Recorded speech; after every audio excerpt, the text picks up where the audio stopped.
رہیے گا ہمارے ساتھ ٹیلی فون لائن پر موجود ہیں جسٹس ریٹائرڈ نذیر احمد غازی صاحب۔ سر بتائیے گا، کرونا وائرس کے پیش نظر اسے بچاؤ کے لیے مطاف کا ایریا خالی کرا لیا گیا ہے، طواف روک دیا گیا ہے، اس وقت کیا کہیں گے؟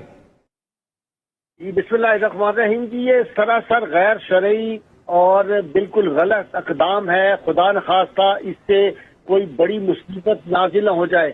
طواف کعبہ کسی لمحے، جب سے کعبہ اللہ بنا ہے، کسی لمحے نہیں رکا۔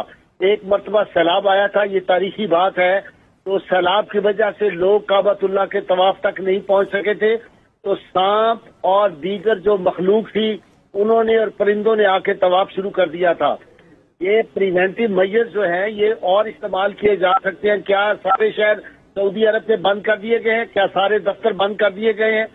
تو یہ سراسر غلط ہے، اور یہ ایک انٹرنیشنل کانسپریسی مجھے لگ رہی ہے لوگوں کو۔ جس طرح میں بارہ کہتا ہوں کہ داتا صاحب یہ جو جگہ ٹیکس لگایا ہوا ہے لوگوں کو مزارات سے دور کرنے کا ایک طریقہ ہے، کعبہ اللہ کا طواف بند کر کے ہم کسی اور بڑے عذاب میں نہ مبتلا ہو جائیں۔ یہ فوری طور پہ کھولنا چاہیے، اس کے بڑے روحانی طور پہ انتہائی نقصانات ہوں گے۔ وہ رحمتیں جو وہاں پہ سب سے زیادہ کائنات میں جو انرجی ہے، اسپرچل انرجی، جو انوارات ہے، وہ دو جگہوں پہ کائنات میں ہے، ایک گنبد خضرا اور دوسرا کعبہ اللہ۔ وہ جو رحمتیں وہاں پہ نازل ہو رہی ہیں ان کی وجہ سے انشاءاللہ تعالی لوگ محفوظ رہیں گے۔ یہاں سے کوئی کرونا داخل ہی نہیں ہو سکے گا کعبہ اللہ میں، یہ کرونا باہر ہوگا۔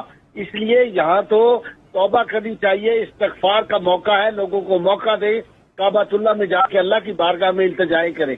یہ ایک وائرس جو ہے یہ ایک پوری دنیا میں جان بوجھ کے ڈرامہ کیا گیا ہے۔ اس سے زیادہ لوگ تو اور جو تھے مار دیے گئے، عراق میں لوگ مار دیے گئے، اور دیگر ہندوستان میں زیادہ مارے جا رہے ہیں، لوگ قتل و غارت ہو رہی ہے، ادھر سے توجہ ہٹائی جا رہی ہے۔ ہندوستان میں ایک قیامت برپا ہے، مسلمانوں کو تحقیق کیا جا رہا ہے، مسجدیں گرائی جا رہی ہیں، اور ہمارے ملک میں غیر ضروری بحثیں چھیڑ دی گئی ہیں۔ آپ یہ دیکھ رہے ہیں، یہ جو میرا جسم میری مرضی، یہ لا یعنی بحثیں ہیں، ساری قوم کو اس میں الجھا دیا گیا ہے۔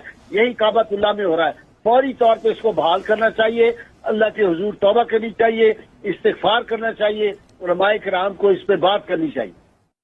غازی صاحب تھوڑی سی اس پہ بھی روشنی فرمائیے گا۔ ہم تو مسلمان ہیں، ہم تو یہاں سے جاتے ہیں وہاں پر بیماریوں سے شفا حاصل کرنے کے لیے، دردوں کی دوا لینے جاتے ہیں وہاں پر، وہاں سے کیسے بیماری لگ سکتی ہے ہمیں؟ تو انہوں نے یہ کس طرح یہ اقدام اٹھا لیا؟ مکہ اور مدینہ دارالشفا ہے، وہاں تو جو ہے صحت لی جاتی ہے، وہاں دعائیں ہیں۔ اس کے لیے رحمت کونین صلی اللہ علیہ وسلم نے برکت کی دعا کی ہوئی ہے۔ سیدنا ابراہیم علیہ السلام نے مکہ کے لیے برکت کی دعا کی ہوئی ہے، مدینہ منورہ کے لیے اللہ کے محبوب صلی اللہ علیہ وسلم نے دعا کی ہوئی ہے۔ میں تو مدینہ منورہ میں جاتا ہوں، کبھی مجھے تکلیف ہو جائے، میں نے آج تک دوائی نہیں استعمال کی، اور اللہ کے فضل و کرم سے میں ٹھیک ہوتا ہوں۔ اس مرتبہ میری ٹانگ میں تکلیف ہو گئی تھی، میں رسول اللہ کی صلی اللہ علیہ وسلم بارگاہ میں گیا، کہا یا رسول اللہ یہ دارالشفا ہے، اور میں اپنی ٹانگوں سے دوسرے ہی دن جا کے میں نے عمرہ کیا تھا۔ تو یہ دارالشفا جگہ ہیں، کیا باتیں کر رہے ہیں؟ یہ ایک کانسپریسی جو انٹرنیشنل اسلام کے خلاف اور ہماری عبادات سے اور ہمیں اللہ کے گھر سے دور کرنے کی ایک سازش ہے۔ توبہ کریں، جا کے اللہ کے گھر میں جا کے ساری دنیا کے لیے شفا مانگیں، بجائے اس کے کہ وہیں آپ کہیں جی کعبہ اللہ میں بیماری ہوتی ہے، اور جگہوں پہ نہیں ہوتی۔ چین میں چل رہے ہیں دنیا بھر میں، ہر جگہ جو ہے وہ میلے ٹھیلے ہوٹلنگ ساری ہو رہی ہے، باہر اجتماعات ہو رہے ہیں، وہاں نہیں کوئی ہوتا۔ تو یہ کرونا وائرس کا ایک سازش کے تحت یہ شوشہ چھوڑا گیا ہے، اس لیے اس کو فوری طور پہ مسلمانوں کو اس سے توجہ ہٹانی چاہیے۔ اور وہ جو دعائیں ہیں مصنون بسم اللہ الذی لا یضر مع اسمہ شیء فی الارض ولا فی السماء وهو السمیع العلیم، یہ پڑھے نا صبح شام، لوگ ایک ایک تسبیح پڑھیں۔ دیکھتا ہوں کرونا وائرس کیسے ہوتا ہے، بالکل نہیں ہوگا۔ اگر اس سے بھی بڑھ کے کرنا ہے تو آب شفا جو ہے اس کو استعمال کریں۔ آب زمزم جو پیے گا اس پہ کیسے کوئی بیماری کرونا آ سکتا ہے؟ وہاں تو آب زمزم ہے، جی بھر کے پیئیں، کوئی کرونا نہیں آ سکتا آب زمزم پینے سے انشاءاللہ تعالی۔ اس فضا میں سانس لینے سے بیماریاں دور ہو جاتی ہیں، وہاں کی دعائیں جو ہے پوری دنیا کو محفوظ کر دیں گی۔ سر نذیر احمد غازی صاحب، انہوں نے یہ کیا سلوشن نکالا ہے؟ وہاں پر تو اب کوئی اور بھی اقدامات اٹھائے جا سکتے تھے، اسکریننگ کو بہتر بنایا جا سکتا تھا، لوگوں کی تعداد کو محدود کیا جا سکتا تھا، بہت سارے اور سلوشن ہو سکتے تھے۔ یہ کیا سلوشن ہے کہ طواف روک دیا گیا؟ محدود نہ کریں، جب لوگ جا رہے ہیں تو آج کل تو اتنی ٹیکنالوجی ہے، جہاں جہاں لوگ ٹھہرے ہوئے ہیں وہ وہاں سے جائیں، وہیں پہ چیکنگ کر کے ان کو چلے جائیں۔ ان کو کوئی جو ہے وہ لگائے جا سکتے ہیں، اس پہ انجیکشن دیے جا سکتے ہیں، ان کو کوئی اینٹی بایوٹک کوئی چیز دی جا سکتی ہے، کوئی مسئلہ نہیں ہے اس کا۔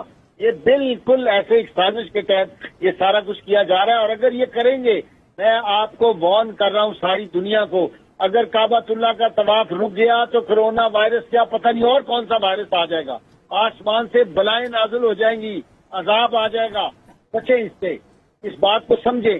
جو لوگ اسپرچولزم کے اسٹوڈنٹ ہیں، میں تو روحانیت کا ایک ادنا طالب علم ہوں، میری نگاہیں دیکھ رہی ہیں، میں پاکستان والوں کو کہہ رہا ہوں، پچھلے 3 ماہ سے صبح کی اذان کے وقت کتے روتے ہیں، سب لوگ دیکھیں ہر شہر میں، پہلے ہی ڈریں، استغفار کریں، توبہ کریں اللہ کے حضور، کوئی عذاب آنے والا ہے، اور کعبۃ اللہ کو اگر جو ہے وہ مطاف کو خالی کر دیا گیا تو یہ ڈبل عذاب آئے گا۔ غازی صاحب تھوڑی سی روشنی بھی فرمائیے گا کہ کس طرح سے، جیسا کہ آپ نے کہا کہ یہ سازش ہے، بچیں اس سے، کس طرح سے اس سازش سے بچا جا سکتا ہے، کس طرح سے امت مسلمہ اس سازش سے نکلے گی؟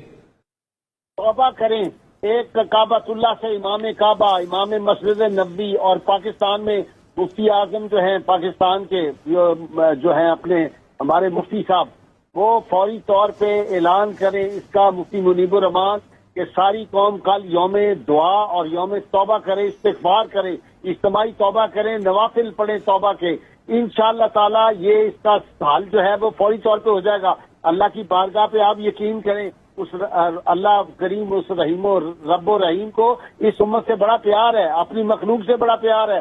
رات کو اٹھیں، آج ہی اعلان کریں، آج جمعرات ہے، کہ رات کو تمام قوم جو ہے وہ تہجد پڑھے، سارے بالغ تہجد پڑھیں، اور کل سارے معصوم بچے جو ہیں ان کو اچھے کھانے کھلائیں، اور معصوم بچوں سے دعا کرائیں، اسکولوں میں یوم دعا منائیں کل، بجائے اس کے کہ اسکول بند کریں، دیکھیں کیسی دعائیں قبول ہوتی ہیں۔ صحیح، مذہبی scholar justice retired Nazir Ahmad غازی